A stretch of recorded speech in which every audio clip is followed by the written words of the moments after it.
কোনো জঙ্গলে দুটো গাছ ছিল, একটা আম গাছ আর অন্যটা ছিল অশ্বত্থ গাছ। আম গাছটা তার স্বভাবের মতোই মিষ্টি আর নরম স্বভাবের ছিল। অন্যদিকে অশ্বত্থ নিজের স্বভাবের মতোই রাগী, অহংকারী আর খিটখিটে ছিল। একদিন ওই জঙ্গলে একটা রানী মৌমাছি তার দলবল নিয়ে থাকতে এলো।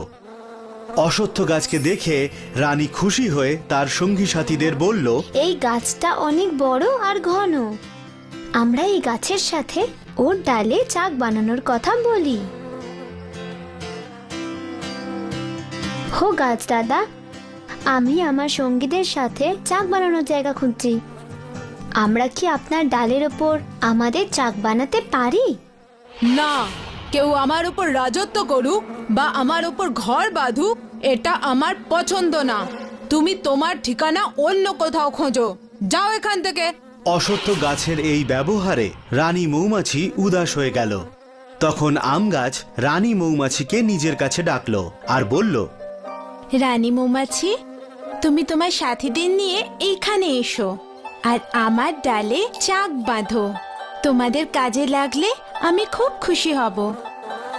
ধন্যবাদ আম ভাই, আপনার স্বভাব আপনার ফলের মতোই মিষ্টি। এইভাবে রানী মৌমাছি আম গাছে চাক বানিয়ে থাকতে শুরু করলো। একদিন জঙ্গলে দুটো কাঠুরিয়া কাঠ কাটতে এলো। দুজনেই আমের গাছকে দেখে খুবই খুশি হলো আর বলতে শুরু করলো, আরে, গাছটা তো ভীষণ বড়। এর কাঠ যদি কেটে আমরা বিক্রি করি তাহলে আমরা দ্বিগুণ টাকা পাবো। তা তো ঠিকই, চলো এটাকেই কেটে ফেলি। দুজন কাঠুরিয়া গাছ কাটার জন্য গাছের কাছে এলো। তো ওরা ওখানে মৌমাছিদের চাক দেখতে পেল। আরে, এই গাছে তো মৌমাছিদের চাক রয়েছে। যদি আমরা এই গাছের কাছেও যাই তাহলে মৌমাছিরা আমাদের কামড়াবে। ওই দেখো, সামনে আরো বড় একটা গাছ, যেটা এই গাছের চেয়েও বেশি ঘন।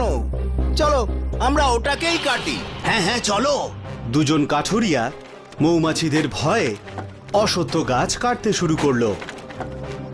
এই গাছ তো ভীষণই মোটা, এর দামও আমরা অনেক বেশি পাবো। হ্যাঁ, আর এতে কোনো মৌমাছিও তো নেই। নাও, এবার এটাকে আমরা তাড়াতাড়ি কেটে ফেলি।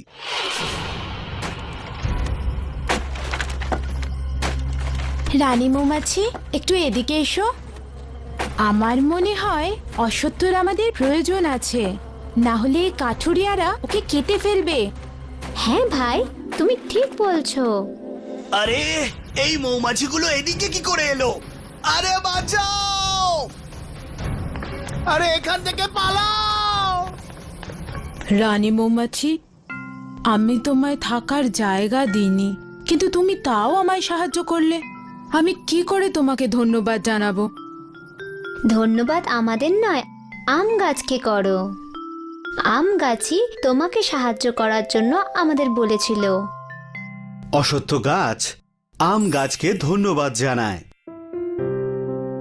সেই জন্যই তো বলে, কেউ যদি তোমার সঙ্গে খারাপ করে তার মানে এই নয় যে তুমিও তার সাথে খারাপ